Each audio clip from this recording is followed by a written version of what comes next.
एक बार भगवान गौतम बुद्ध अपने शिष्यों के साथ किसी पर्वतीय स्थल पर ठहरे थे। शाम के समय वह अपने एक शिष्य के साथ भ्रमण के लिए निकले। दोनों प्रकृति के मोहक दृश्य का आनंद ले रहे थे। विशाल और मजबूत चट्टान को देख शिष्य के भीतर उत्सुकता जगी। उसने पूछा, इस चट्टान में तो किसी का शासन नहीं होगा, क्योंकि ये अटल, अविचल और कठोर है। शिष्य की बात सुनकर बुद्ध बोले कि नहीं, इन शक्तिशाली चट्टानों पर भी किसी का शासन है। लोहे के प्रहार से इन चट्टानों के भी टुकड़े टुकड़े हो जाते हैं। इस पर शिष्य बोला, तब तो लोहा सर्वशक्तिशाली हुआ। बुद्ध मुस्कुराए और बोले, नहीं, अग्नि अपने ताप से लोहे का रूप परिवर्तित कर सकती है।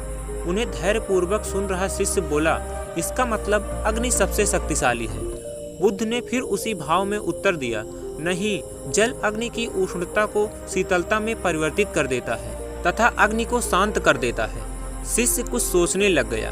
बुद्ध समझ गए थे कि उसकी जिज्ञासा अब भी पूरी तरह शांत नहीं हुई है। शिष्य ने फिर सवाल किया, आखिर जल पर किसका शासन है? भगवान बुद्ध ने उत्तर दिया, वायु का। वायु का वेग जल की दिशा को बदल देता है। शिष्य कुछ कहता इससे पहले ही बुद्ध ने कहा कि अब तुम कहोगे पवन सबसे शक्तिशाली हुआ।